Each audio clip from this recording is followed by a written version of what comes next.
What are the key differences in scrummaging between men's and women's rugby? Have you ever wondered how scrummaging in rugby differs between men and women? It is a fascinating topic that highlights the unique aspects of the game. Let's break it down. Scrummaging involves the forwards from each team binding together and pushing against each other to contest possession of the ball. While the rules and structure are the same for both men and women, there are some key differences influenced by physical and tactical factors. First, let's talk about physical strength. Men generally have greater upper body strength and mass. This affects the intensity and force generated in scrums. Men's scrums tend to be more power-focused and physically demanding. On the other hand, women's scrums emphasize technique and timing over sheer force due to differences in average strength levels. Next, consider scrum engagement and stability. Because of these physical differences, women's scrums may experience different engagement dynamics. Women often focus on achieving stable binding and coordinated pushing rather than overpowering the opposition. This leads to scrums that are technically sound but less about raw power collisions. Now, let's look at the tactical use of the scrum.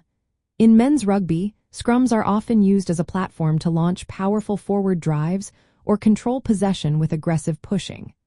Women's rugby, while competitive, tends to incorporate more dynamic open play and quicker ball recycling from scrums. This reflects a style that favors agility and speed as much as strength. Refereeing decisions also come into play. Referees may interpret scrum engagements differently in men's and women's games to ensure safety and fairness. Given the physical differences, referees might be more cautious about collapsing or dangerous scrums in women's matches. This influences when a scrum is awarded versus a free kick, affecting how teams approach scrummaging tactics. Development and experience factors are another aspect. Women often start playing rugby later than men, which can influence scrummaging technique and positional specialization. This sometimes leads to more variability in scrum performance.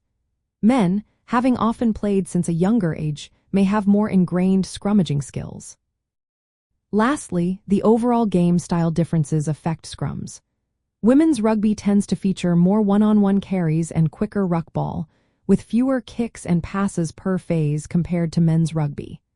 This faster pace and emphasis on dynamic play can influence how scrums are set up strategically within the game. In summary, while the core rules of scrummaging are consistent across men's and women's rugby, differences arise from physical strength, tactical approaches, and player development pathways. Women's scrums prioritize technique and stability, while men's scrums often emphasize power. These distinctions also affect refereeing decisions and overall game strategy around scrums versus free kicks.